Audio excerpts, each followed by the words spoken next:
Entonces os entregarán a tribulación, os matarán y serán aborrecidos de todas las gentes por causa de mi nombre. Más graves, por favor, en la ecualización, más graves. Muchos tropezarán entonces y se entregarán unos a otros, y unos a otros se aborrecerán.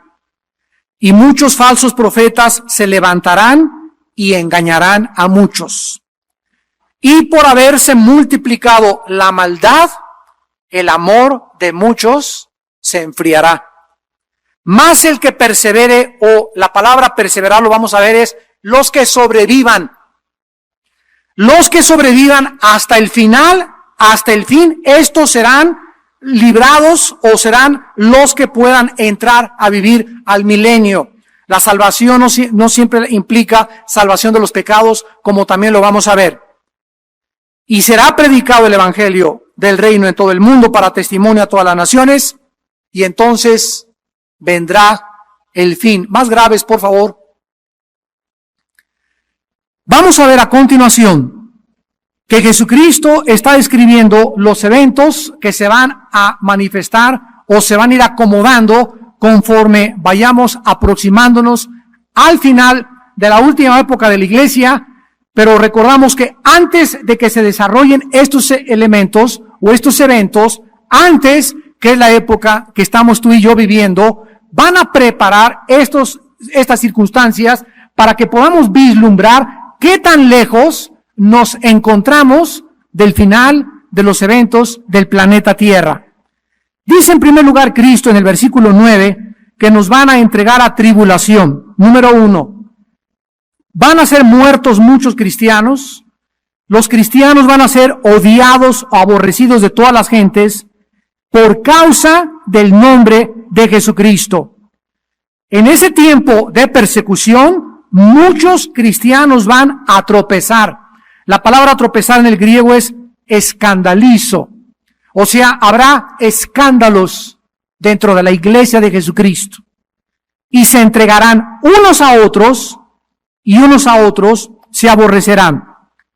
Quiero que nosotros en este momento comencemos a recordar de qué forma la humanidad se está deshumanizando. En 2 Timoteo 3, Pablo dijo, vendrán tiempos peligrosos porque habrá hombres amadores de sí mismos, vanagloriosos, soberbios, impetuosos, infatuados, amantes de los deleites más que de las cosas de Dios. De acuerdo a la Biblia, el carácter de los seres humanos va a comenzar a deteriorarse grave y seriamente. Cada vez vas a encontrar menos personas sinceras. Cada vez vas a encontrar menos personas íntegras. Cada vez vas a encontrar menos personas que buscan tu amistad no por lo que tienes o por los que le vayas a dar, sino porque lo que realmente somos y el corazón que tenemos.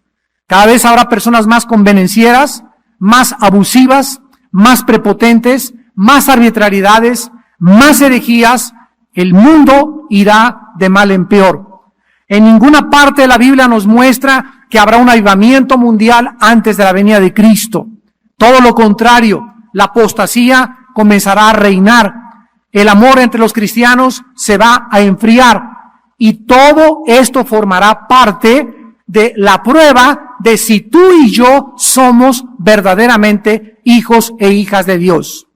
La Biblia dice, pues, que la maldad del mundo, la presión del mundo, el odio del mundo contra las cosas de Dios va a ir en aumento. Y todas estas cosas servirán para probar y refinar nuestro carácter delante de Dios. Veamos esta verdad en el libro de Apocalipsis, porque tanto el apóstol Juan como Mateo coincidieron en la persecución de la iglesia de manos del anticristo. Dice Apocalipsis capítulo 13, versículo 7, hablando del anticristo. Y se le permitió hacer guerra contra los santos y vencerlos. Desde luego que esto se refiere físicamente. O sea, Dios ha permitido en diferentes épocas de la historia que emperadores o dictadores o gobernantes persigan a la iglesia Y Dios ha permitido que la iglesia sufra de manos de estas personas. Recordamos los primeros 350 años de la iglesia de Jesucristo, que fueron objeto del odio de más de 10 emperadores romanos, que los masacraron, los persiguieron. Recordamos los 500 años de la Inquisición española, dirigida por Fray Torquemada, o por el virrey Torquemada, que colgaron, estrangularon, quemaron vivos, los acostaban sobre su orín, sobre sus excrementos, los hacían antorchas vivas a los cristianos, porque no estaban sujetos a Roma ni al Vaticano. 500 años persiguieron en el nombre de Dios a la iglesia de Jesucristo. Y la última persecución que hemos visto fue la de los judíos en tiempos de Hitler, 1943-1945, donde 6 millones de judíos, solo por el hecho de ser judíos, fueron masacrados, torturados, asesinados y depravados de sus bienes en los hornos crematorios y por el sistema de los nazis. Y la Biblia nos anuncia que viene una persecución aún mayor contra los judíos y también ahora contra el pueblo que se dice seguidor de Jesucristo. El anticristo, pues, recibirá, vean lo que dice, se le permitió hacer guerra. ¿Quién creen que le dio este permiso al anticristo? Claro, aquí la Biblia nos muestra la soberanía de Dios. Se le permite a los gobiernos, se le permitió en la Inquisición, se le permitió a Hitler. Ahora, la razón que se encuentra detrás de este permiso soberano de Dios, Dios nos lo explica, ¿verdad?, a través de muchos otros pasajes de la Escritura. Yo estoy compartiendo actualmente una serie en la Iglesia del Sur todos los jueves que se llama Dios y el conocimiento del mal. Yo les recomiendo estas conferencias. Dios y el conocimiento del mal. Llevamos como 3 o 4 donde estoy abordando los problemas teológicos más profundos de la existencia del mal en las Sagradas Escrituras. Bueno, vemos pues entonces en primer lugar esta persecución, Apocalipsis 14, versículo 13, oí una voz que desde el cielo me decía, escribe, bienaventurados de aquí en adelante los muertos que mueren en el Señor. Sí, dice el Espíritu, descansarán de sus trabajos porque sus obras con ellos siguen. Vamos a reflexionar un poco en esta persecución. Tú y yo tenemos que morir. Todos tenemos que morir algún día. A lo mejor tú vas a caer muerto en un avionazo. A lo mejor la semana que entra te machuca un carro. A lo mejor sufres una embolia cerebral, un ataque al corazón. A lo mejor mueres de muerte natural, pero todos tenemos que morir de alguna forma. Cuando Dios permite que el mundo persiga a su iglesia o a sus santos, y los santos caigan víctimas de esta persecución, es el mayor privilegio que un hijo y una hija de Dios puede recibir de Dios. Morir como mártires. Los mártires, que son aquellos cristianos que por el nombre y por la causa del Evangelio de Cristo han entregado y han sufrido los horrores, la persecución, el desprecio y el ridículo del mundo, no nos imaginamos, aunque la Biblia lo revela, la grandeza de la posición que ocuparán ellos en el cielo. En Apocalipsis 20, vayamos a Apocalipsis 20, se nos revela o se nos da un vislumbre de esta verdad. Dice en Apocalipsis 20, versículo 4, y vi tronos, y se sentaron sobre ellos los que recibieron facultad de juzgar.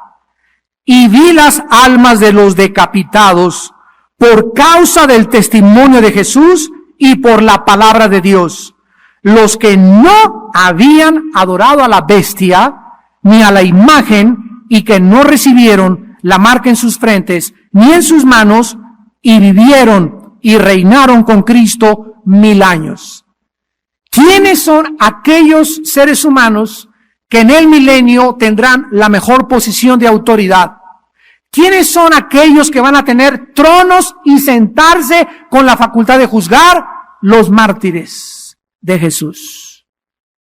Entonces ahorita nos parece, ay, cómo Dios puede permitir que a su iglesia y maten a ese pastor y maten a aquella persona y se muere esa familia, porque la Biblia dice, los que mueren en Cristo descansan de sus obras.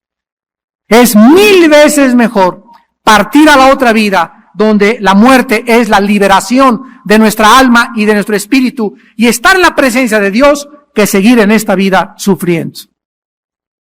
Así que Dios nos muestra diferentes perspectivas al respecto. Vayamos ahora a Apocalipsis 15, versículos del 2 al 4. En todos estos pasajes, la Biblia menciona a los mártires.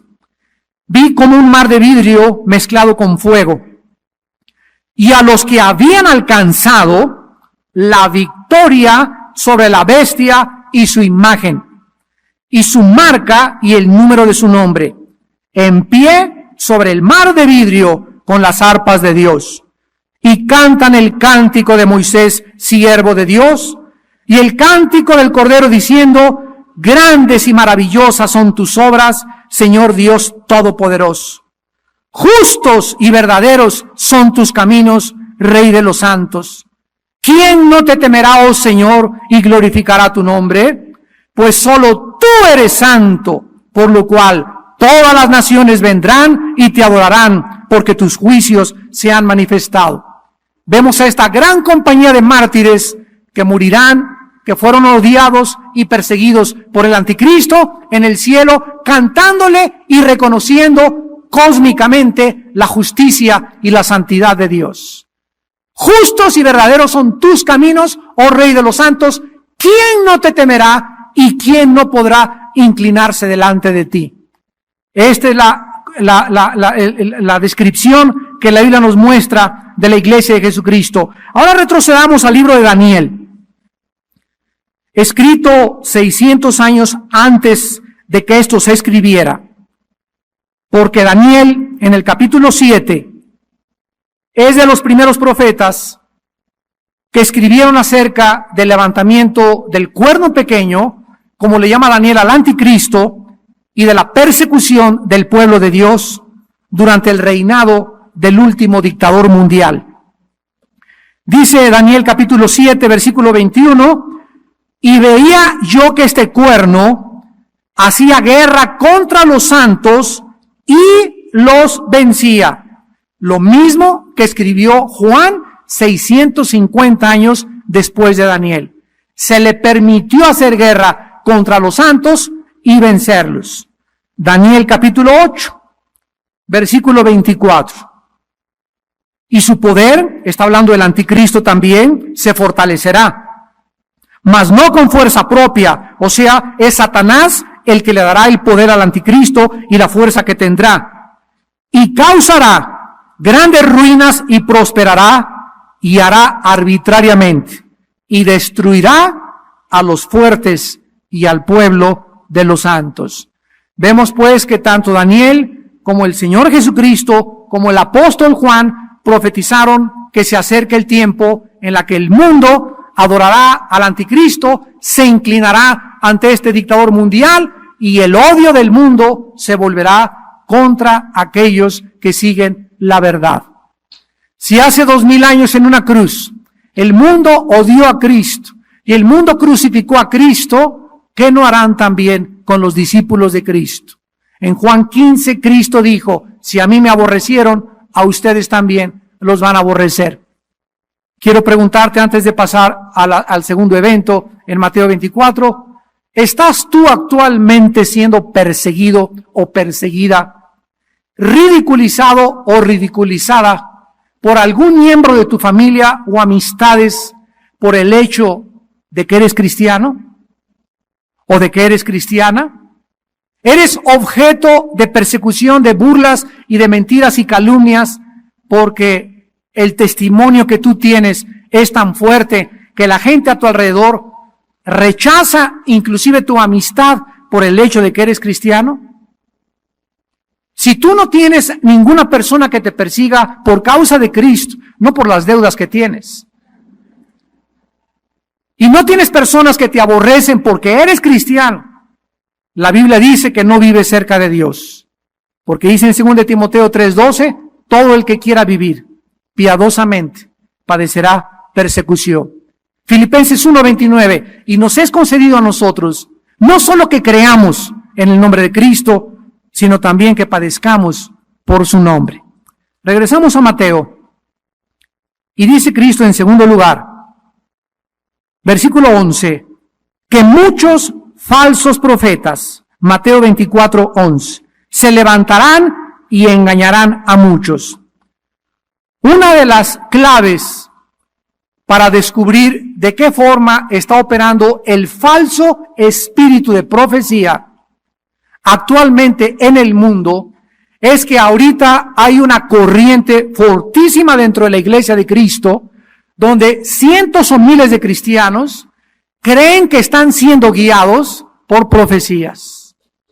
Miren, déjenme darles un ejemplo.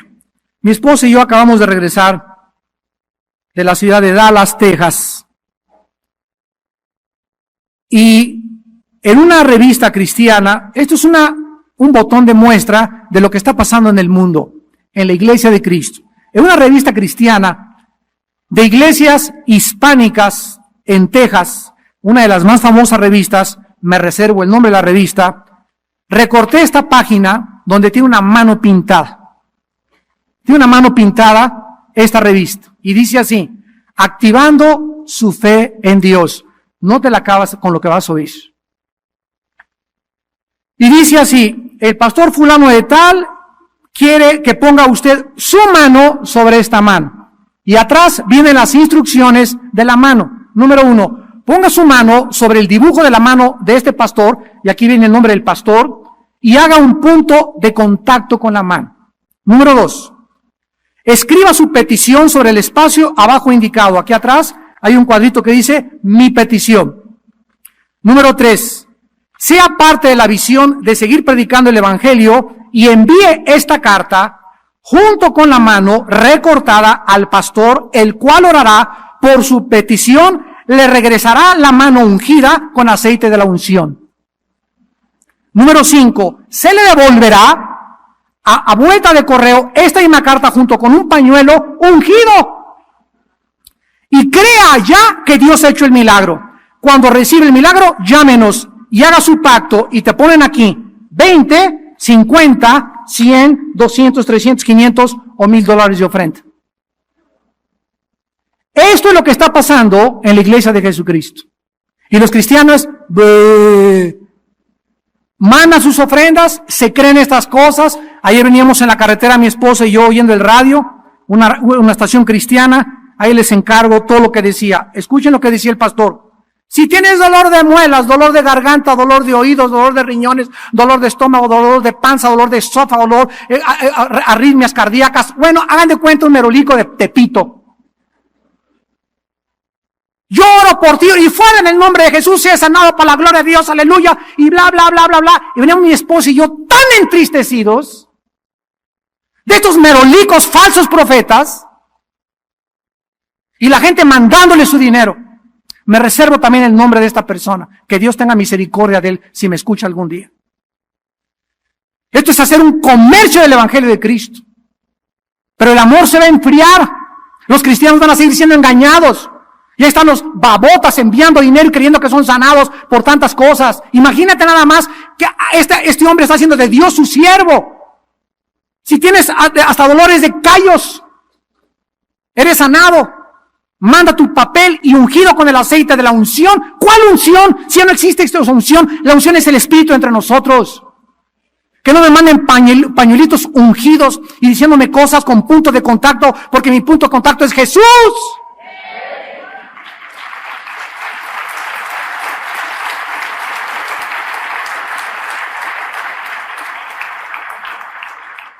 Miren ustedes en el libro de Zacarías, para que no te vayas lejos, está antes de Malaquías. Malaquías está antes de Mateo. En Zacarías 13, el Espíritu profetizó esto, igual que Cristo, de los falsos profetas, que llenarían la iglesia y se infiltrarían dentro de nosotros. Dice Zacarías 13, versículo del 2 al 5, escuchen qué terrible profecía. Y en aquel día, está hablando de la venida de Cristo, Zacarías 13, versículo 2 al 5, en aquel día dice Jehová de los ejércitos, quitaré de la tierra los nombres de las imágenes, nunca más serán recordados, y también haré cortar de la tierra a los profetas y al espíritu de inmundicia. Y acontecerá que cuando alguno profetizare aún, le dirá su padre y su madre que lo engendraron, no vivirás, porque has hablado mentira en el nombre de Jehová, en el nombre de Jehová. Y su padre y su madre que lo engendraron, le traspasarán cuando profetizare. Y sucederá en aquel tiempo que todos los profetas se avergonzarán de su visión. O sea, cuando Cristo venga, Él dijo, ¿hallará fe en la tierra? Cuando Cristo venga, la profecía estará tan degradada y tan degenerada que los falsos profetas ya se fueron con Él. Y se quedaron los falsos profetas engañando a aquellos que no recibieron el amor de la verdad para ser libres. Acontecerá que todos los profetas se avergonzarán de su visión cuando profetizaren y nunca más vestirán el manto velloso para mentir. Ya está la preparación en este tiempo que vivimos de la iglesia. ¿Cómo podrás tú distinguir cuando alguien en el radio, en la televisión, una revista que lees, es verdad? La única cosa que tenemos para distinguir y discernir entre el espíritu de verdad y el espíritu de error es el Espíritu Santo. O sea que tienes que ser lleno del Espíritu Santo para tener esta capacidad de discernir entre lo que es real y lo que es falso, el blanco y el negro, la verdad y la mentira. Y si tú no tienes esta capacidad de ser lleno del Espíritu Santo, vas a ser engañado. Y ahí están en Texas y tal vez en muchas partes también de California, las iglesias hispanas, los hermanos, mi esposo y yo estamos tristes porque los hermanos que mandan sus ofrendas y que creen a estos merolicos de la palabra de Dios son personas y cristianos ignorantes de la Biblia, de la doctrina de la palabra de Dios. Porque ya no se predica la palabra de Dios, ya no hay doctrina casi en ninguna iglesia. Y como son ignorantes, caen fácilmente por su ingenuidad en el error y en la mentira del enemigo. Cristo dijo, se levantarán falsos profetas y engañarán a muchos, y muchos por haberse multiplicado la maldad, el amor se enfriará. En tercer lugar, el surgimiento de la maldad es interesante, porque la palabra maldad, apúntalo ahí en Mateo 24:2. Es la palabra griega anomia. Anomia, que significa sin ley. Es un prefijo que significa sin, y nomia o nomos es ley. Ateo, sin, teos, Dios, Dios. Ateo es sin Dios. Anomia es sin ley. Entonces se va a multiplicar la rebelión. La rebelión de los seres humanos contra la autoridad. Miren ustedes, Dios cuando nos creó y cuando creó a Satanás y a todas las criaturas que ha creado, Dios le puso restricciones a sus criaturas. Restricciones son delimitaciones, son fronteras. Porque no somos dioses para hacer lo que querramos. No somos autónomos, somos libres, pero no autónomos. Autónomo significa que yo me gobierno a mí mismo. Y la autonomía es un pecado muy grande contra Dios, porque Él es el único ser autónomo que no le da cuentas a nadie. Yo soy una criatura, no soy autónomo, soy libre, pero no para hacer el libertinaje de mi libertad y hacer lo que me da la gana. Tengo restricciones, tengo limitaciones, y desde que nacemos con ellas. Observen, cuando estabas en el vientre de tu madre, y yo también, nacimos encerrados. Ahí estábamos 9 meses, rodeados como en una cárcel, nadando en el líquido, ¿verdad? Ni un biótico, y nos sacaron del vientre de nuestra madre y nos ponen en otra cárcel, en una cuna. Con barrotes por todos lados. Desde que nacemos, ¿qué cosa? Restringidos, limitados, con fronteras.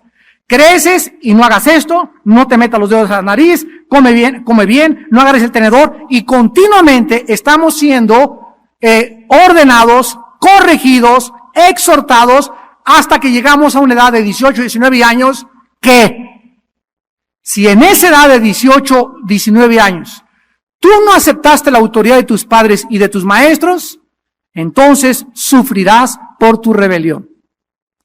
Porque ningún ser humano puede existir en este mundo sin que alguien no le tenga que decir algo, llamarle la atención o exhortarlo. A mi esposa, Dios me da la autoridad de yo ser su exhortador, y si ella me escucha, ¿verdad?, es bendecida. Dios le da a mi esposa la calidad de exhortarme a mí, yo debo reconocerla a ella y exhibir su exhortación. Las ovejas con sus pastores, los alumnos con sus maestros, los ciudadanos con la policía y las autoridades civiles. ¿Qué está pasando en México? En México estamos viendo ahorita un clima increíble de anarquía, donde los municipios están siendo asaltados por la gente. Los indígenas están demandando sus derechos, violando los derechos de terceras personas, quemando, encerrando camiones de la policía y están desparramándose por las calles, y el gobierno se ha visto de una forma increíble, ¿verdad?, impedido para hacer que el orden regrese a nuestro país.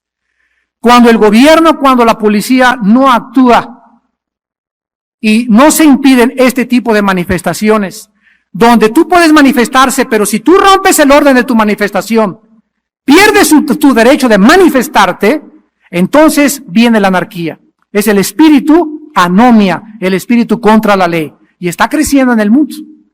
Por todos lados, hijos contra los padres, maestros contra el gobierno, enfermeras contra el gobierno, indígenas contra el gobierno, todo mundo contra todo mundo, protestas de doctores, protestas de electricistas, todo el mundo está protestando. Y qué bueno que hay una voz en un sistema democrático donde se manifieste qué es lo que anhelamos, sin lesionar los derechos de terceras personas. Porque ahí, repito, caemos en la anarquía. Cuando algún grupo de personas bloquea una carretera federal, y durante 24 horas tú no puedes llegar a México y te tienen que enviar por una desviación porque están impidiendo el paso ciudadanos, ahí es la anarquía. Y eso lo castiga Dios muy severamente en la Biblia. No se puede permitir esto, pero el mundo está entrando en esta fase de anarquía. Les voy a dar otro ejemplo internacional. Vino la guerra de Irak. Todos los noticieros del mundo, sin excepción, menos los cristianos, comenzaron a difundir una guerra donde la víctima era Saddam Hussein y sus hijos. Los agresores, los invasores, los yanquis, los violadores de la libertad eran los americanos y los ingleses, que fueron a invadir, no a liberar, a invadir a Irak. Pasó el tiempo, vino la liberación del pueblo de Irak y surgió un escritor famoso que se llama Mario Vargas Llosa, de Perú. Ayer terminó en el periódico Reforma todos sus reportajes de la guerra de Irak.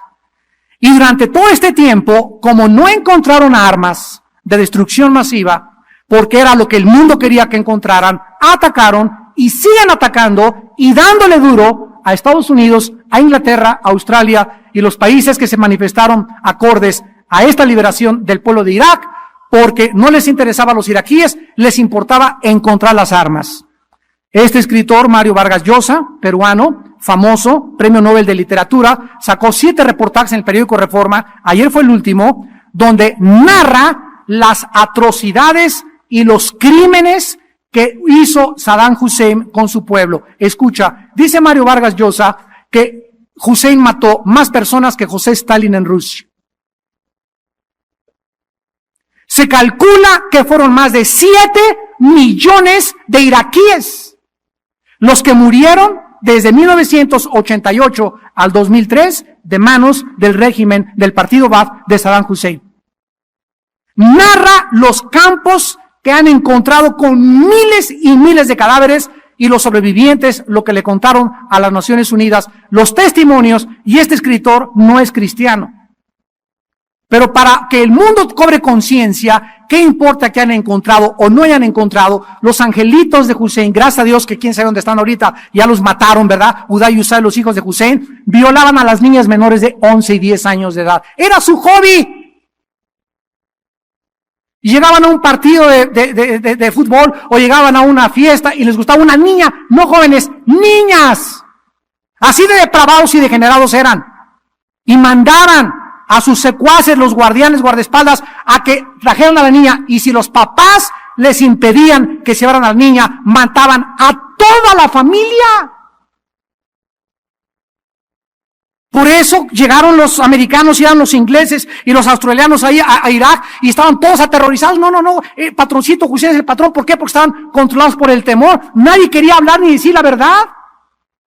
Pero conforme el mundo está viendo que está habiendo más libertad, están comenzando a recobrar otra vez esa libertad de expresión durante la cual lo sumieron durante más de 15 años. Si yo hubiera sido iraquí, hubiera sido yo mexicano, gracias a Dios que en México jamás hemos atravesado algo semejante. Pero ellos gritaban y decían, ¿por qué antes nadie nos hizo caso y nos vino a liberar? ¿Por qué? ¿Por qué el mundo no oyó nuestro clamor? ¿Por qué el mundo no sabía que estábamos amenazados? ¿Por qué el mundo respondió con una forma tan tardía para venir a quitarnos a este monstruo que teníamos como gobernante y dictador internacional? La Biblia dice que el amor se enfriará y muchos, por haberse multiplicado la anomía, la rebelión en contra de la autoridad, el amor se va a enfriar.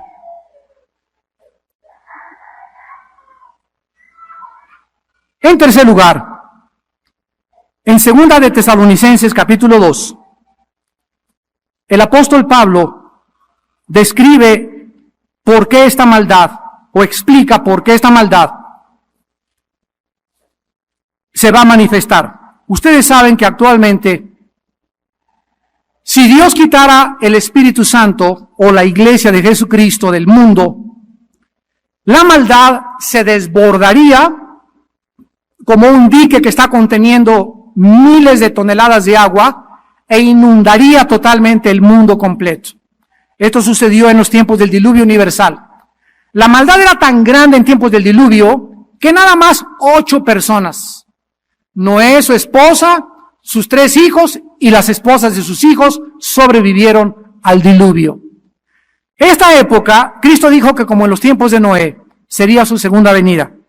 Cuando Cristo regrese, la maldad va a estar tan grande que la iglesia se va a comenzar a deshumanizar, el amor se va a enfriar de muchos cristianos y los cristianos van a acostumbrarse a las normas morales del mundo que van a entrar a la iglesia, y en la iglesia ya va a ser normal también que las muchachas anden con el ombligo de fuera, que haya inmoralidad, que en la iglesia haya y se relaje las normas del orden, de la disciplina, que ya haya adulterios baratos, que haya por todos lados prostitución, que no se castigue tampoco ni se discipline a nadie. Esto va a entrar a la iglesia y va a minar la capacidad del testimonio de la iglesia ante el mundo. En 2 de Tesalonicenses, capítulo 2, dice versículo 6, ahora ustedes saben lo que lo detiene. ¿De qué está hablando Pablo? Del poder y el misterio de la maldad. ¿Qué está deteniendo que la maldad no se manifieste como debería manifestarse? Contéstame tú. ¿Qué impide en tu casa que no haya tanto pecado como podría haber? ¿Qué impide en tu escuela, en tu salón de clases, en tu trabajo, que no haya tanta maldad como podría haber? Nosotros. Ustedes son la luz del mundo, dijo Jesús. Y cuando tú dejas de alumbrar en tu salón de clases, en tu trabajo, en el área donde tú te desenvuelves, comienza la maldad a apartarse y estás en una oficina, en un salón de clases donde todos se burlan de Dios, donde todos atacan esto, donde que la evolución, y no hay tu voz que se levante y diga, ¡basta! No es verdad eso. La Biblia dice lo contrario. Basta, cuñado, en mi casa no puedes hacer esto. Basta, tío, tú no puedes entrar a mi casa y hacer esto, ni tener ese lenguaje enfrente de mis hijos. Basta, porque yo soy el padre de familia de esta casa. Basta que esto siga sucediendo con mis hijos y con mi esposa. Basta.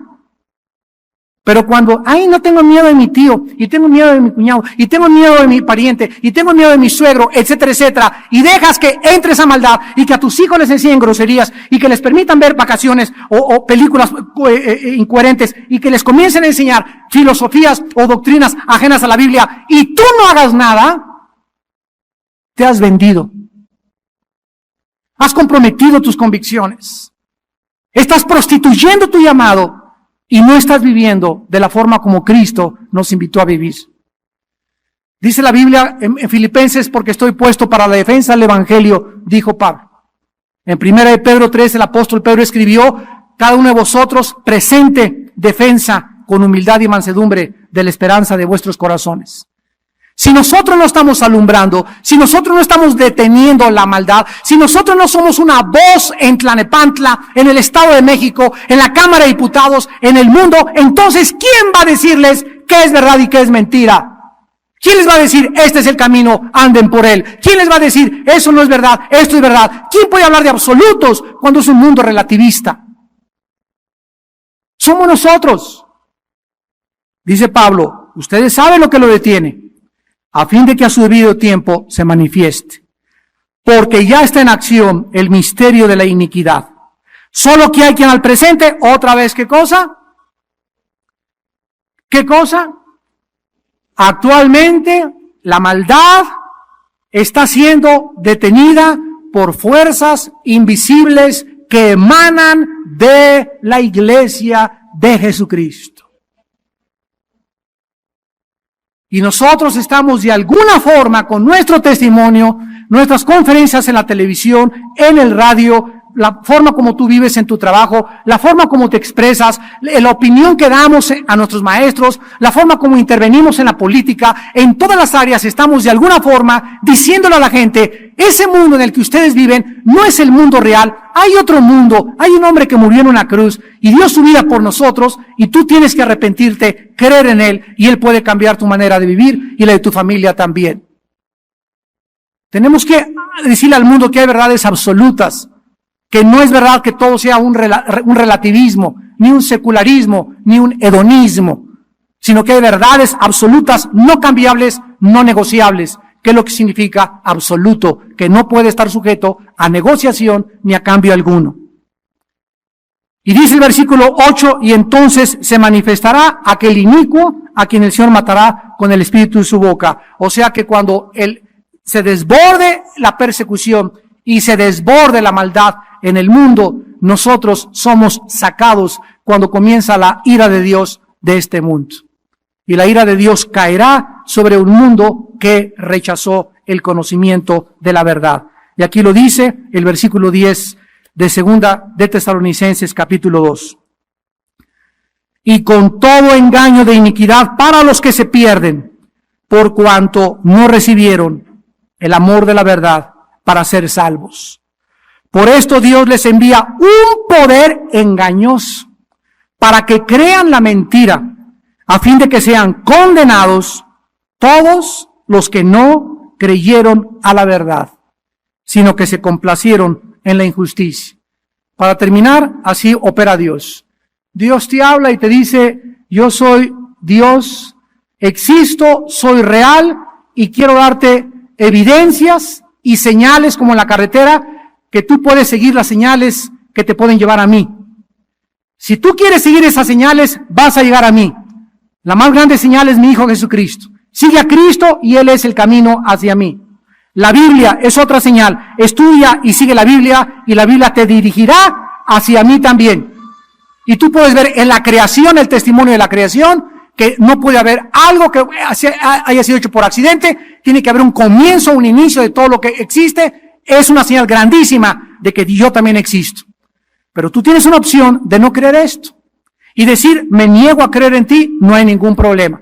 Pero ya te hablé, ya te dije que me buscaras, no lo quisiste hacer. Ahora, una vez que tú rechazas la luz y la verdad, Dios te envía otro poder. El primer poder fue el poder del Espíritu Santo para iluminarte. El segundo poder es un espíritu de mentira. Para que creas ahora la mentira. Para que seas engañado, para que ahora unas vendas sean más grandes en tus ojos y para que nunca de ahí en adelante conozcas la verdad. Por cuanto llamé y no quisiste oír, yo también me burlaré en tu calamidad. Dice Proverbios 1, 20 en adelante. Me llamarás y no me encontrarás, me buscarás de mañana y llorarás, por cuanto rechazaste la sabiduría y no amaste el amor de la verdad. Por eso yo también, dice el Señor, tengo que responder de esta manera. No es cuando tú quieras que me vas a encontrar, es cuando oigas mi voz, no te endurezcas. Pero todos los que me oigan vivirán tranquilos, sin temor de ninguna maldad. Oremos.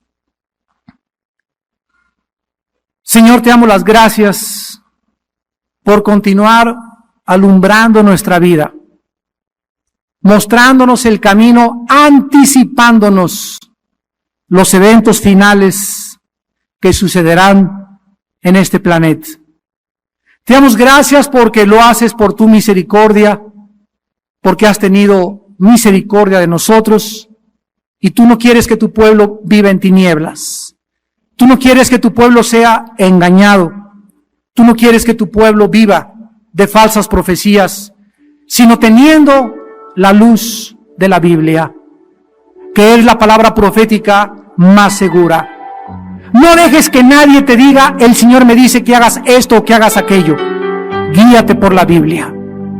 No somos guiados por profecías, somos guiados por el Espíritu Santo. Y el Espíritu Santo siempre usa la palabra de Dios. Gracias, Jesús, por la Biblia, la palabra profética más segura, a la cual haríamos bien en estar atentos, como una antorcha que alumbra en medio de tantas tinieblas, de tanta rebelión, de tanta anarquía que nos está rodeando, para que seamos una luz en medio de tanta oscuridad.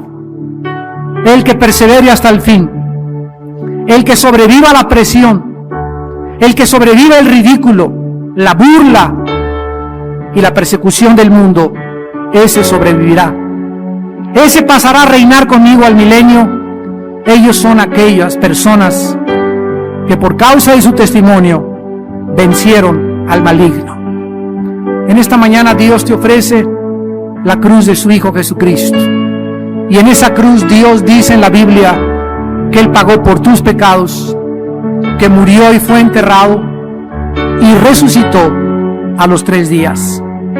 Y que ahora Cristo quiere entrar a tu vida a gobernarla, porque no somos dioses, y a mostrarte la verdad del Evangelio y la verdad de su Padre en las alturas.